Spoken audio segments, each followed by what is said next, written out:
Assalamualaikum warahmatullahi wabarakatuh. Selamat siang dan salam sejahtera buat kita semua. Salam hangat buat sobat Tripa-Tripi yang ada di rumah. Hari ini kita kembali dalam pembelajaran online, tetapi dalam basis dalam jaringan.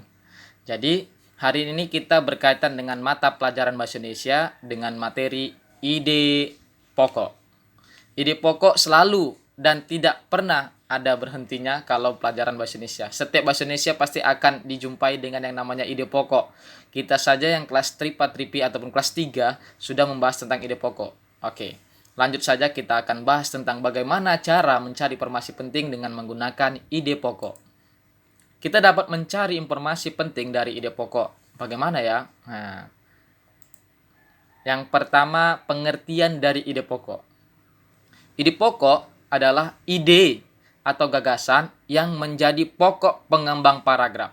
Jadi ide pokok merupakan suatu gagasan yang dapat nantinya dijadikan pengembang dalam suatu paragraf. Paragraf adalah, kemarin sudah Bapak jelaskan bahwasanya paragraf adalah gabungan dari beberapa kalimat. Dalam paragraf itu terdapat ide pokok ataupun gagasan pokok. Nah, nama lain dari ide pokok yang Bapak tahu 5. Yang pertama, gagasan utama, berarti sama dengan ide pokok. Gagasan pokok sama dengan ide pokok. Pikiran utama sama juga nama lain dari ide pokok. Pikiran pokok sama dengan ide pokok. Pokok pikiran sama dengan ide pokok. Inilah nama lain dari beberapa ide pokok. Nah, jadi kalau misalnya ditanya, tentukan pikiran pokok dari paragraf tersebut, berarti sama dengan ide pokok yang kita cari. Tentukan pokok pikiran dari paragraf tersebut, tetap sama juga. Itu kita sama dengan kita mencari ide pokok.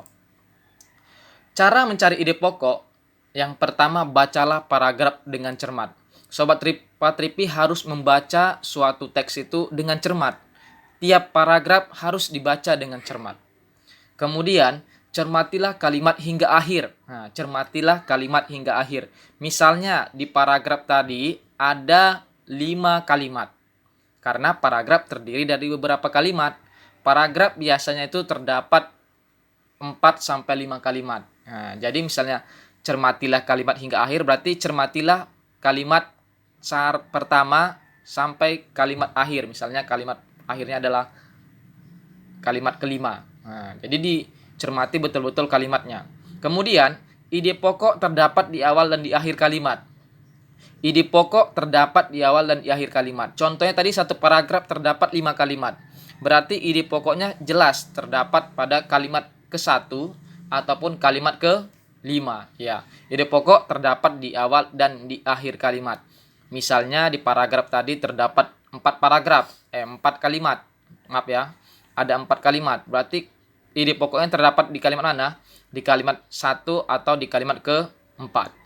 Tandai ide pokok tiap paragraf. Tandai. Misalnya di tiap paragraf itu tandai yang pertama dengan yang keempat. Tandai. Mana yang nanti yang cocok dan lebih tepat. Kemudian tandai info penting tiap paragraf. Nah, tandai info penting tiap paragraf. Bapak contohkan satu paragraf. Buah nanas memiliki berbagai manfaat. Ini kalimat pertama. Buah ini bisa dijadikan bahan rujak yang lezat. Ini kalimat kedua. Buah ini juga bisa dijadikan manisan. Ini kalimat ketiga. Kemudian buah yang rasanya ada yang manis dan ada yang masam. Ini kalimat keempat. Harga buah ini juga terjangkau dan mudah didapatkan di pasaran. Berarti di sini ada berapa kalimat? Ya, 1, 2, 3, 4, dan 5. Ada 5 kalimat dalam satu paragraf ini. Kalau kita kembali ke sini, ide pokok terdapat di awal kalimat. Berarti ide pokoknya terdapat di antara kalimat pertama dengan kalimat ke-5. Ya, buah nanas memiliki berbagai manfaat, kita tandai. Dengan harga buah ini juga terjangkau dan mudah didapatkan di pasaran. Ini kita tandai. Nah, kita tandai ya. Selanjutnya, pasti udah jelas ataupun sudah kita pastikan mana yang lebih tepat antara buah nanas memiliki berbagai manfaat ataupun harga buah ini juga terjangkau dan mudah didapatkan di pasaran. Kalimat yang paling cocok dan paling tepat untuk ide pokok adalah ya kalimat yang pertama. buah nanas memiliki berbagai manfaat. Nah, di sini sudah kita dapatkan bahwasanya ide pokoknya terdapat di kalimat pertama, bukan di kalimat kelima. Karena kalimat kelima, harga buah ini juga terjangkau dan mudah didapatkan di pasaran.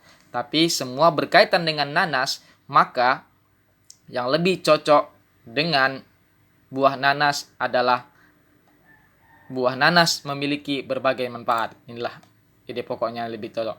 Selanjutnya, Sobat Tripa-Tripi yang mencari ide pokok. Sekarang Sobat Tripa-Tripi cari ide pokok dari teks sejarah perkembangan pesawat terbang. Sumber bukunya dari Pacil, Grafindo, kelas 3, tema 7, perkembangan teknologi. Semoga berhasil ya. Sampai sini saja yang bisa Pak jelaskan. Mudah-mudahan penjelasan ini bisa dapat bermanfaat untuk Sobat Tripa-Tripi dan mengetahui bagaimana cara mencari ide pokok dalam suatu paragraf. Itu saja, salam hangat dari Sobat Tripa-Tripi. Bapak akhiri, Assalamualaikum warahmatullahi wabarakatuh dan selamat siang.